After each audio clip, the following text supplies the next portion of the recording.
Bonjour Guillaume. Bonjour.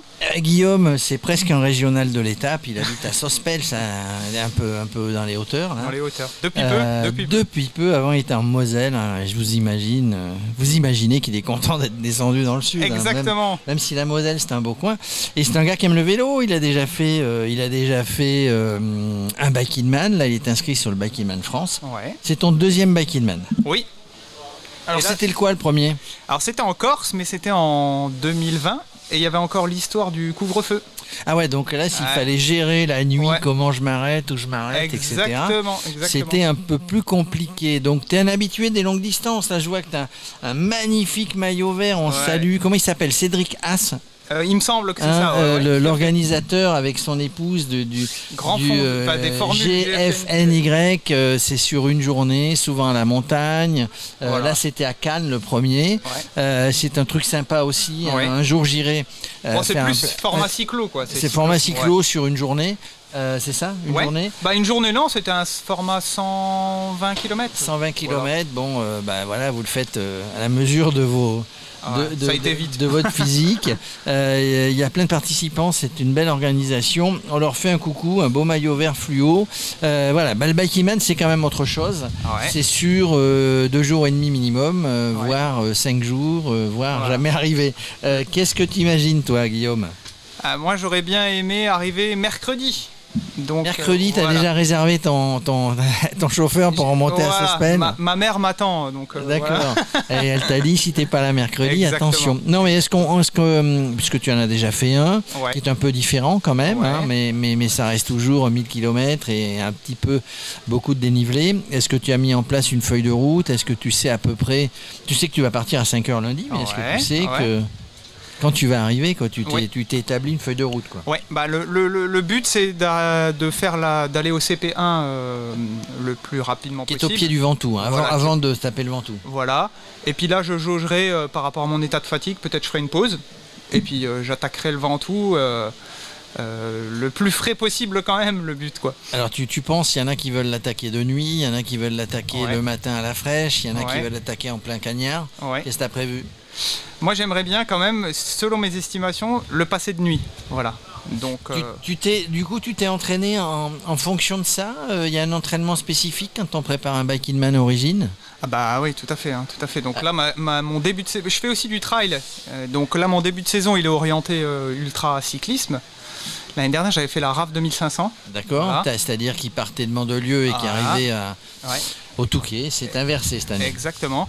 Et j'avais envie de revenir sur un format Bike in Man, un format 1000 km, où là, on va dire, c'est un petit peu moins long. Et donc, où on peut peut-être rouler un petit peu plus vite que sur un 2500 km, parce que j'aime cette notion aussi un peu de performance. Et donc, donc tu es là pour gagner, quoi. Pour gagner, je sais pas. En fait, dans ma tête, c'est plutôt la compétition déjà avec moi-même. Et se dire que je me suis fixé une tranche horaire, on va dire, de temps. Et donc normalement, si je réussis à faire ce que je me suis fixé dans la tête, le classement devrait pas trop mal, mais après c'est les aléas de l'ultra, hein. Il peut y avoir tellement de choses, mécaniquement, physiquement, etc. On peut se sentir bien 2-3 jours avant, et puis sur la course ça se passe pas du tout bien. Donc le but déjà c'est de rallier l'arrivée et puis de se faire un maximum plaisir quand même, quoi, même si c'est difficile. C'est ça, donc mais alors tu as le dossard 350, hein, je vois ta casquette, ta gapette. En général il est dans les premiers, hein, le 350. Ah ouais, voilà. Hein, voilà. Tu vois comment on travaille le mental d'un athlète. Donc ici, tu sors souvent. Comment on s'entraîne? Tu sors régulièrement. Tu nous dis que tu viens du trail, mais tu sors régulièrement dès que tu peux, le soir après le boulot. C'est quasi tous les jours. Je suis coach en fait, donc nutrition, entraînement, préparation mentale et notamment orienté ultra endurance. Donc j'applique mes propres conseils que je donne à mes athlètes sur moi-même. Donc du coup. Faites ce que je dis et faites ce que je fais. Hein. Voilà. Mais je me fais quand même accompagner par un coach donc en vélo pour avoir un certain cadre et un garde-fou. Donc je le remercie parce que c'est devenu un ami aussi et puis on s'est bien préparé ensemble. Il est sur le Bike in Man? Non, il n'est pas sur le Bike in Man, mais il va faire le Bike in Man Auvergne. C'est Johan. Alors c'est le Haura, c'est au mois de... C'est quand le Haura? C'est vers le 15 août. C'est en août, le 18 août. Alors, ce qui est bien dans les Bike in Man, tu me confirmes, entre la Corse et ça reste encore une fois 1000 km. Allez, entre 15 et 23 000 de dénivelé. Et ça reste des belles découvertes, des belles régions. Ouais, tout à fait. C'est surtout par rapport à ça aussi, c'est-à-dire que là, je vais, même si c'est proche de chez moi et que j'ai déjà monté la bonnette, etc., je vais quand même aller dans des endroits que je connais pas. Et donc c'est ça qui me booste aussi et qui me motive, parce que le fait d'avoir des beaux paysages, ça permet de rallier l'arrivée beaucoup plus facilement. Ouais, parce que là, il y a des beaux morceaux quand même au programme. Ah bah ouais. Ah ouais.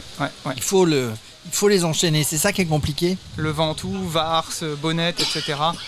Compliqué, après, je veux dire, je me suis préparé pour ça, et dans la région où j'habite, j'ai l'avantage d'avoir beaucoup de dénivelé. Donc depuis le début de l'année, j'ai fait énormément de dénivelé par rapport à ce que je faisais auparavant dans mon autre région qui est beaucoup plus plate. Donc je suis plutôt satisfait par rapport à ça, et les sensations sont plutôt bonnes. Maintenant, on verra bien. On verra. Quand tu fais des sorties, tu sors en général tout seul.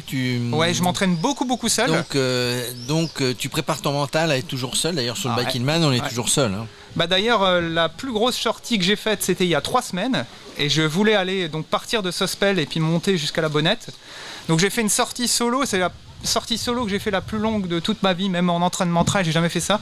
J'ai fait 410 km et 7500 mètres de dénivelé. Donc en 17h30. Parce que la Bonnette, pour ceux qui ne connaissent pas, il n'y a pas beaucoup d'endroits pour s'abriter. Non, et j'ai eu la grêle quand je suis allé. Donc voilà. Peut-être que vous aurez la grêle. Sur le Bike in Man, je crois pas, la météo. Ça a l'air un peu de vent peut-être. Ah, et risque d'orage un petit peu. Hein. Au niveau nutrition, plutôt je vais m'arrêter sur le bord de la route, je pars avec des barres, des céréales, du gel, etc. Ou je pars avec des fameuses boîtes de sardines de notre ami FX placé de chez Origine. Non, moi j'ai tout mon package qui va être déjà prêt dans ma sacoche. Je pars avec le maximum de barres énergétiques. Et après, je jaugerai sur la route pour faire des encas un peu plus, on va dire, conséquents. Donc des encas salés. Sur le bord de la route. Donc tu pars avec un vélo hyper chargé, quoi. Combien il pesait à la pesée là? Ouais, mais là, j'avais pas la nutrition. Donc là, il faisait 9,3 kg. Donc voilà. Ça, c'est un vélo léger. Il faut juste que je rajoute la nutrition. Et les bidons n'étaient pas remplis non plus. Donc c'est pas juste. Hein. Non, parce que je rappelle quand même que tout est contrôlé sur les vélos, la sécurité, la couverture de survie, la tente qui va s'envoler, etc. Sur lequel on est, tout va bien, tout est contrôlé, donc on ne peut pas faire n'importe quoi. On ne fait pas n'importe quoi sur un ultra distance. Ouais, la sécurité c'est quand même important, hein, donc surtout là avec les phases de nuit, etc. Faut vraiment être vigilant. Merci je tous, merci Guillaume. Merci pour l'interview. On te souhaite bonne chance. Merci. Moi, je sais pas si je vais arriver au bout, tout ça comme ça. Mais allez, on se retrouve au repas des finishers. Merci. À bientôt.